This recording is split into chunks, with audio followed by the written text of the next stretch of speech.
Hi guys, welcome back to Spotaria channel. So today in this video, I'll show you how to delete a video on Likee.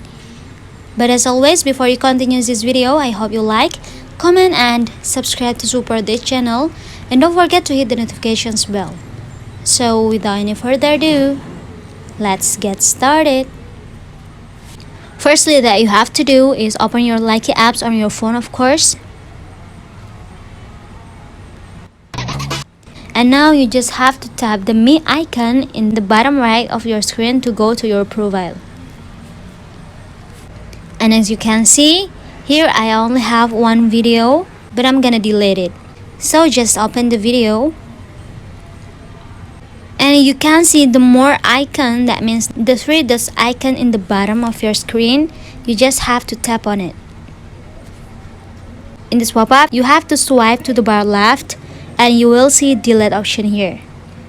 Tap on it. With this pop-up, Likee just want to make you sure because your video will be permanently delayed. And here you just tap on delete button. And yeah, the video is already gone. So guys, just it from me. Thanks for watching this video. I hope this video will helpful. Don't forget to leave your comment in the column below.